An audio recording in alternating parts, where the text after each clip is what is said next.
नमस्कार, आप देख रहे हैं NI24/7 न्यूज़। मैं हूं आपके साथ डिम्पल राणा।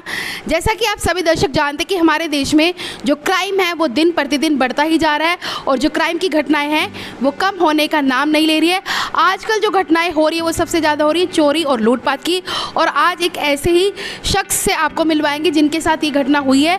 उनका लाखों का जो सामान है वो भी चोरी हुआ और उनकी जो लाखों की रकम थी वो भी चोरी हुई है। सबसे पहले उनसे ही जानते हैं कि आखिरकार ये घटना उनके साथ कहाँ पर हुई है और किन हालातों में हुई है। सबसे पहले आप अपना हमें नाम बताएं ताकि सब लोग जान सके कि आप कहाँ से हैं। आपका नाम बताइए। मैं करण सुनर फ्रॉम नेपाल से हूँ और मैं एक्चुअली बेंगलोर से नेपाल जाने के लिए आनंद विहार बस स्टॉप पे आया था।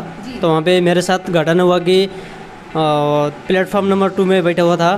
तो वहाँ पे दो लोग आके मेरे साथ अच्छा नहीं किया, क्योंकि एक मेरे साथ नेपाली में बात कर रहा था तो एक दूसरा हिंदी में बात कर रहा था। तो एक्चुअली उन्होंने मेरे को बोला कि आप कहाँ से हो, तो ऐसा करके मेरे को इधर उधर की बातें करके फिर उन्होंने मेरे को थोड़ा दूर जाने की प्लानिंग की। तो और उन्होंने मेरा सूटकेस में थे तो सब कुछ मेरा डॉक्यूमेंट्स वगैरह सूटकेस में डाला था, प्लस 3,37,000 रुपीज़ थी। तो वो उन्होंने मेरा सूटकेस से निकाल के लेके चले गए। जी, तो जैसे आप उतरे थे, आप कहाँ से आ रहे थे? सबसे पहले हम आपसे जानना चाहेंगे आप कहाँ से आ रहे थे, आप कहाँ पर नौकरी करते हैं, हमें वो सारी चीज़ें आप बताएं। मैं जॉब करता हूँ तो बेंगलोर में है, यलहंका डिस्ट्रिक्ट है। वहाँ पे एक टिल्ट कैफ़े करके वहाँ पे जॉब करके लास्ट फाइनल डेट में आया था। तो एक्चुअली मैं यशवंतपुर से निजामुद्दीन तक आया था, वहाँ से मैं ओला के वैन करके तो आनंद विहार बस स्टैंड पे गया था। जी जी जी। तो आपको क्या किसी पे शक है कि आपके जैसे लिंक में कुछ लोग हैं, आपने उन लोगों को बताया था कि आप घर जा रहे हैं अपने, इस तरीके से कोई किसी पर आपको शक होता है ऐसे अपने सर्किल में? एक्चुअली मुझे तो शक तो नहीं है, क्योंकि उन्होंने जो मेरा बैग में डाल रखे हैं, जो मेरा बैग में पैसे थे वो निकाल के तो उन्होंने न्यूज़पेपर डाल चुका है। तो इसके वजह से मुझे कोई अपने फ्रेंड है या किसी से शक नहीं हो रहा है। तो जैसे आपको पता चला कि आपका जो सामान आपके हाथ से निकल चुका है, आपके जो बैग है, तो सबसे पहले आपने जो है FIR दर्ज की, वो ऑनलाइन की थी या थाने में जाके की थी आप? मैं पहले थाने में जाके गया था, थाना पुलिस ऑफिसर ने खुद ही ऑनलाइन करके दिया था मेरे फ़ोन से। ठीक है, तो आपको लगा कि उस पर अभी तक आपने कब किस तारीख में की थी? कल की डेट में की थी आपने, 11 तारीख को की थी FIR? जी मैम, 11 तारीख को। तो अभी तक कोई आपको फ़ोन कॉल किसी तरह का आया कि आपका जो सामान है, आपसे कोई पूछताछ की पुलिस ने? पुलिस के साथ किस तरह की वारदात रही? आपको लग रहा है कि जो पुलिस है, जो थाना था, स्थानीय थाना, उन्होंने आपको जो है समर्थन दिया है, सपोर्ट किया है कि आपकी मदद करेंगे, ऐसा कुछ? तो एक्चुअली मेरा कहना ये था कि पुलिस ने मेरे को सपोर्ट करना चाहिए था। कि मैं वहाँ पे पुलिस थाने में गए थे, रोते रोते ये गया था कि सर मेरे साथ ऐसा हो गया करके। तो वो मेरे साथ गए थे जहाँ पे मेरा सूटकेस प्लस पैसा सब कुछ उठाया था। वहाँ पे जाके मेरा फ़ोटो निकाला बस, और कुछ भी नहीं किया।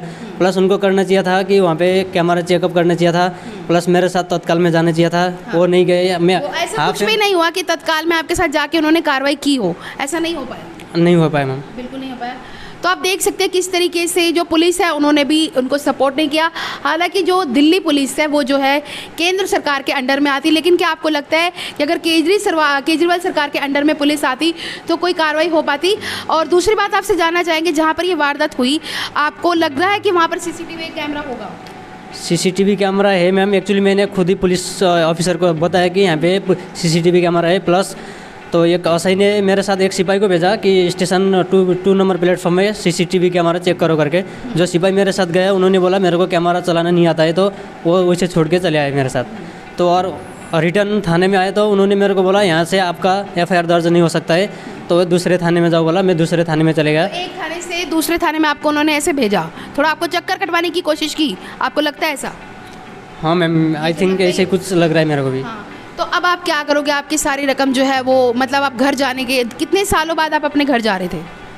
मेरे को अभी 10 साल से घर पे नहीं गया था। एक्चुअली मेरा घर पे भी सब लोग इसलिए खुश थे कि 10 साल के बाद भी मेरा बेटा जिंदा है या मरा हुआ नहीं था, मरा हुआ है करके किसी को पता नहीं था। तो अभी 6 मंथ हो गया है, तो घर पे सबको पता है कि मैं ज़िंदा हूँ करके।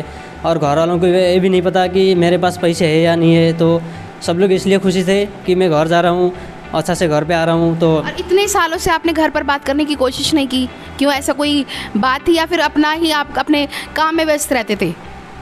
एक्चुअली मैं खुद ही जानबूझ के नहीं किया। मतलब फिर भी वहाँ पे हमारा गांव पे ये हो कि फ़ोन ज़्यादा यूजर्स नहीं होते और फ़ोन ज़्यादा स्विच ऑफ मिलता है। तो इसकी वजह से पहले फ़ोन भी नहीं था, जब मैं छोटा सा था, इतना बड़ा भी नहीं था, तब से मैं इंडिया में आया था।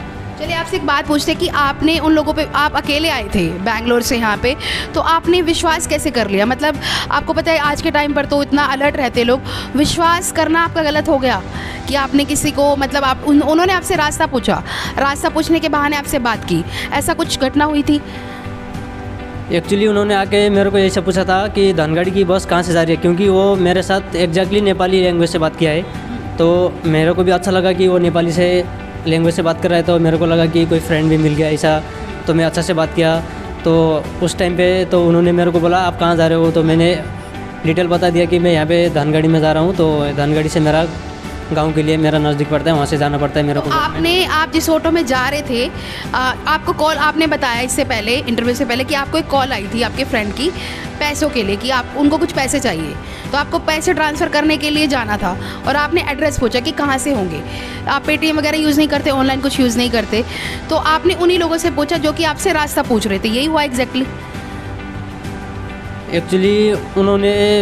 एक्चुअली मैं वहाँ से, जो मेरे फ्रेंड ने फ़ोन किया था, हाँ। तो मैं उनको मनी ट्रांसफ़र करने के लिए वहाँ से निकल चुका था।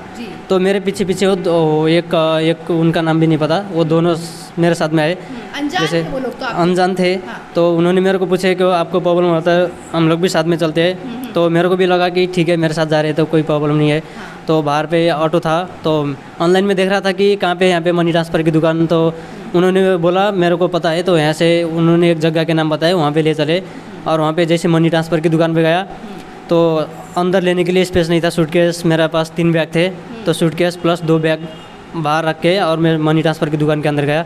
जैसे मनी ट्रांसफ़र की दुकान वालों को पूछा कि सर मेरे को मनी ट्रांसफ़र करना है, हो सकता है कि करके, तो उन्होंने मेरे को बोला कि तो मेरे से नहीं होगा, यहाँ पे अभी मेरा अकाउंट में अवेलेबल बैलेंस नहीं है बोला। तो मैं जैसे ही रिटर्न बाहर हुआ तो मेरा सूटकेस प्लस पैसे लेके वो लोग निकल चुके थे। सबसे बड़ी गलती तो आपकी हो गई ना, ये आप एक्सेप्ट करोगे कि आपने विश्वास कर लिया अनजान लोगों पे, अनजान शहर में, ये आपकी गलती थी यहाँ पे? यस मैम, यहाँ पे मेरी गलती थी। यहाँ पे। Yes ma'am. और सबसे अब दूसरी गलती है कि पुलिस वालों ने आपको सपोर्ट नहीं किया है, सीसीटीवी कैमरा चेक नहीं किया, आपकी लाखों की रकम चोरी है। हमारे चैनल के माध्यम से हम आपकी पूरी मदद करेंगे। आपका कोई संदेश है कि किस तरीके से आपकी मदद की जाए पुलिस के द्वारा या हमारे द्वारा, और कैसे आप इस प्रॉब्लम से बाहर निकले? आप अगर कुछ कहना चाहेंगे? मैं कहना चाहता हूँ कि आज मेरे साथ हुआ तो कल दूसरे के साथ नहीं होनी चाहिए, इसके लिए मैं यहाँ पे मीडिया पे आने के मेन कारण है। तो मीडिया में ये किसी पे विश्वास करें, आप लोगों को जी। ये मैसेज दे सकते हैं। तो किसी लोगों पे विश्वास भी नहीं करना चाहिए कि मेरे को पता नहीं था कि फ़र्स्ट टाइम में मैं दिल्ली में आया था, यहाँ से मेरे को घर जाने के लिए ईजी होता है। दूसरा मेरे को रास्ता कोई ऑप्शन नहीं था दूसरा रास्ता देखने के लिए, तो यहाँ पे 10 साल के बाद घर जाने के लिए आया था, तो मेरे साथ ये सब कुछ मैटर हुआ। तो इसलिए पुलिस केस किया था मैंने, FIR दर्ज किया। तो उन्होंने मेरे को बोला कि 15-16 दिन के बाद आपको कॉल आएगा तो वो रिसीव कर लेना, इतनी बोला, और जाओ आपका कोई काम नहीं है यहाँ पे बोल दिया। तो मैं वहाँ से निकल गया। तो मैंने पुलिस ऑफिसर को बोला कि सर अगर आप ऐसा नहीं हो सकते तो मैं मीडिया में जाऊँगा सर, मेरे को घर जाने के लिए भी पैसे भी नहीं है, और पूरा रात में मैं स्टेशन में सोया था। तो मैंने और रिक्वेस्ट की थी कि पुलिस थाने में, सर कि मेरा लॉकेज है इधर रख सकते हैं सर, मेरे को लेने के लिए प्रॉब्लम हो रहा है, और मेरे को इधर उधर फ़ोन भी करता हूँ सर, थोड़ा बहुत कुछ पैसा आ जाए तो मेरे घर तक जाने के लिए हो सकता है, तो बोला था। तो उन्होंने बोला यहाँ पे कुछ रखना अलाउड नहीं है, एक्चुअली ये CCTV कैमरा है स्टेशन में, तो उधर आप जाके सो सकते बोला। तो वहाँ से मैं निकल गया था थाना से। तो देखा आपको किस तरीके से जो करण नाम के शख्स है इनको बेवकूफ़ बनाया, और पुलिस जो है उन्होंने भी इनको सपोर्ट नहीं किया है। जहाँ पर ये घटना हुई थी वो जगह आपको याद होगी अगर आपको लेके जाए तो? कहाँ पर हुई थी ये घटना, कुछ याद है आपको? आप उन लोगों को पहचान सकते हैं अगर आपके सामने आए तो?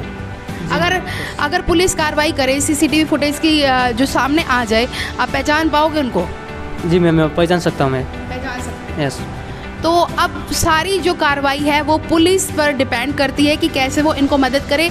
इनका कहना है कि पुलिस ने इनको अच्छी तरीके से मदद नहीं की। अगर वो पुलिस मदद करती है तो इनका जो नुकसान हुआ, यानी कि 10 साल बाद अपने घर जा रहे थे, वो कहीं ना कहीं उनको एक राहत मिल सकती है। तो अब पुलिस, जो दिल्ली पुलिस से हम यही रिक्वेस्ट करते हैं कि इनका जो केस है उस पर कार्रवाई हो और इनको इंसाफ ही मिले, क्योंकि 10 साल के बाद अगर कोई घर जा रहा है पैसा कमा के और उसके साथ इस तरह की घटना हो जाए तो ये सारी की सारी कार्रवाई जो है वो पुलिस पर अब निर्भर करती है। और हम अपने चैनल के माध्यम से पुलिस को ये रिक्वेस्ट करेंगे कि आप इस केस पर कार्रवाई करें, नहीं तो अगर आपने नहीं बात मानी तो हम इस केस को आगे तक गृह मंत्रालय तक लेकर जाएंगे और जहां तक हमसे बन पड़ेगा वहां तक करण की मदद करने की कोशिश करेंगे। बहुत बहुत धन्यवाद।